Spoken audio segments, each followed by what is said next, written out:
دنیا میں درختوں کا خاتمہ تیزی سے ہونا انسانیت کے لیے تباہ کن ہے۔ سائنسدانوں کا کہنا ہے کہ زمین پر درختوں کی مختلف اقسام کا خاتمہ بہت زیادہ تیز رفتاری سے ہو رہا ہے اور انسانیت کو اس پر فکر مند ہونا چاہیے۔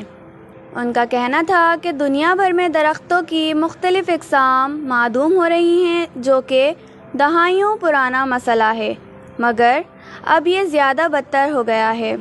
درخت زمین کے مختلف نظاموں کے لیے اہم کردار ادا کرتے ہیں، اور اس نئی تحقیق میں انتباہ کیا گیا کہ زمین پر درختوں کی تعداد میں کمی بدترین سطح تک پہنچ چکی ہے۔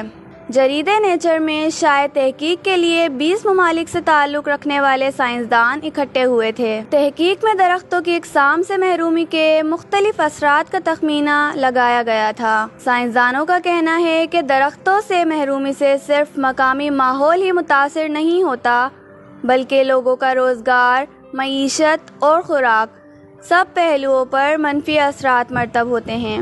انہوں نے بتایا کہ دنیا بھر کے 50% پودے اور جانور اپنی رہائش کے لیے درختوں پر انحصار کرتے ہیں، مگر انسانوں کی جانب سے ترقی کے نام پر درختوں کا صفایا کیا جا رہا ہے۔ سائنسدانوں کا کہنا تھا کہ درختوں کی مخصوص اقسام ختم ہونا دنیا کے لیے مشکلات بڑھا دے گا، کیونکہ یہ درخت پانی، کاربن اور دیگر اہم اجزاء کی ری سائیکلنگ میں اہم ترین کردار ادا کرتے ہیں۔ تمام دنیا کے ہر فرد کو چاہیے کہ وہ اپنے حصے کا درخت لازمی لگائیں، کیونکہ وہ دنیا میں آکسیجن استعمال کرتا ہے، اور اپنے اگلی نسل کے لیے فرض سمجھ کر درخت لگائیں اور اس کی حفاظت کریں۔ یہ ہمارا فرض ہے۔